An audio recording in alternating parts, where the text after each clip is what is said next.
मुकेश सहनी के पिता जीतन सहनी की हत्या के मामले में बड़ा खुलासा हुआ है।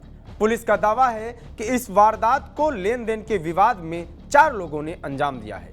सीसीटीवी फुटेज के आधार पर पुलिस ने चारों आरोपियों की पहचान कर उन्हें गिरफ्तार कर लिया है।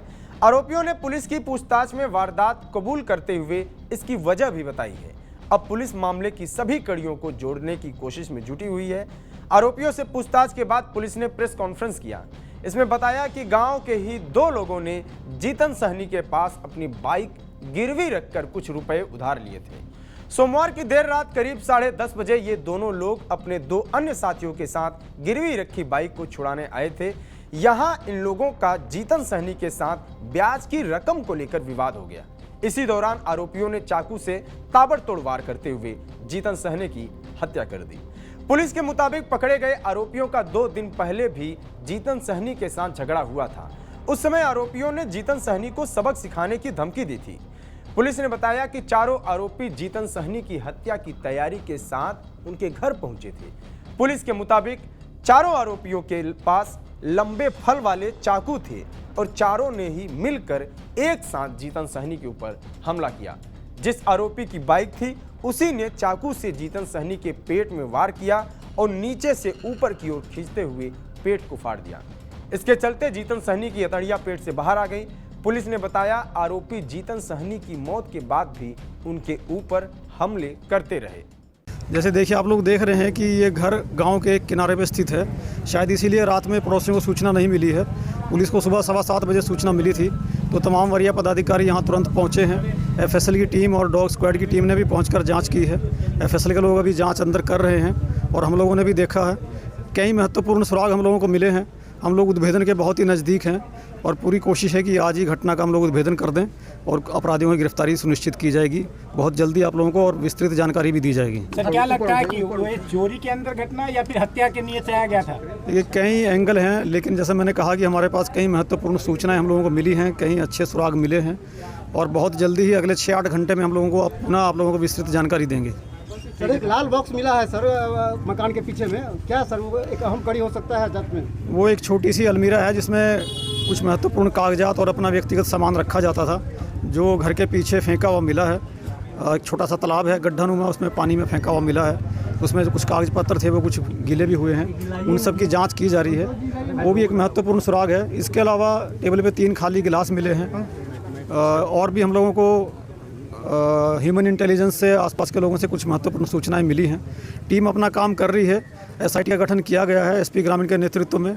तमाम अध्यक्ष एसडीपीओ लोगों को इसमें शामिल किया गया है। सबको अनुसंधान के अलग अलग बिंदु पर काम बांटा गया है। सब लोग अपना काम कर रहे हैं। पुलिस के मुताबिक आरोपी जीतन सहनी के घर में करीब 10:30 बजे घुसे और आधे घंटे में वारदात को अंजाम देकर निकल गए। जीतन सहनी के घर के पास लगे सीसीटीवी कैमरे में इन बदमाशों के उनके घर में आने और जाने का फुटेज रिकॉर्ड हुआ है। इसी फुटेज के आधार पर पुलिस ने आरोपियों की पहचान भी की है। वहीं आरोपियों की पहचान होने के बाद इनके मोबाइल की लोकेशन के आधार पर दबिश देकर मंगलवार को ही इन्हें हिरासत में ले लिया गया। फिर जरूरी पूछताछ के बाद देर रात इन्हें गिरफ्तार किया गया। 5 बजे हमारे मित्र एक मनोज सहनी है, हमको 5 बजे कॉल किए, जो मंत्री जी के पापा अब आप लोग के बीच में नहीं रहे, उसकी हत्या कर दिया गया। हम जैसे ही सुने उसी अवस्था में यहाँ पर पहुँचे।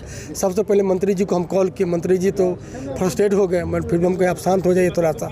इसके बाद हमने गए पीछे जाके, तो आगे से ताला लगा हुआ सर, आगे से कोई नहीं गया है, और पीछे से जाके उसके घर में जाके उसका पूरा पेट चीर दिया गया, अतरी को बाहर निकाल गया, उसके पूरे नीचे का पार्ट को काट दिया गया सर। इससे ज़्यादा अपराध क्या हो सकता है? निर्मम हत्या है सर। और देखने के बाद लगता है सर इतनी बड़ी रंजिश, इस तरह से हत्या किया गया सर, विश्वास नहीं होता है। और हम लोग ये इस बात से आपको आश्वस्त करते हैं, उसका एज लगभग 60 साल है और उतने अच्छे थे, चलने उलने में कहीं कोई कठिनाई नहीं थी उनको। और इस तरह से घेर के उसको मारा गया, उसके बंद कमरा में उसके घर में जाके, वो पीछे के दरवाजे से सर।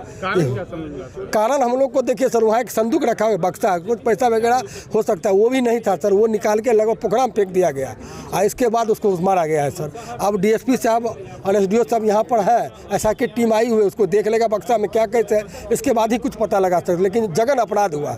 जब मंत्री जी के पापा यहाँ सुरक्षित नहीं तो बिहार के लोगों का क्या हाल होगा? वीआईपी चीफ मुकेश सहनी के पिता जीतन सहनी दरभंगा के सुपौल स्थित अपने घर में अकेले ही रहते थे। 70 वर्षीय जीतन सहनी की देखरेख और खाना बनाने के लिए उनके साथ 2 नौकर भी रहते थे। हालांकि खाना बनाकर खिलाने के बाद रात में दोनों नौकर अपने घर चले जाते थे। उनके जाने के बाद जीतन सहनी भी गेट में ताला लगाकर अपने कमरे में आकर सो जाते थे। वारदात के दिन भी यही घटनाक्रम हुआ। चूंकि आरोपियों को जीतन सहनी का रूटीन मालूम था, इसीलिए वह वारदात को अंजाम देने के इरादे से ही दोनों नौकरों के जाने के बाद जीतन सहनी के घर में घुसे थे। फिलहाल इस वारदात के बाद प्रदेश का माहौल गर्म है। आरोप प्रत्यारोप का दौर जारी है। आगे जो भी अपडेट होगा हम आपको देते रहेंगे। बिहार से जुड़ी सभी तमाम खबरों के लिए बने रहिए TV9 बिहार झारखंड के साथ। मेरा नाम है अंकित। नमस्कार।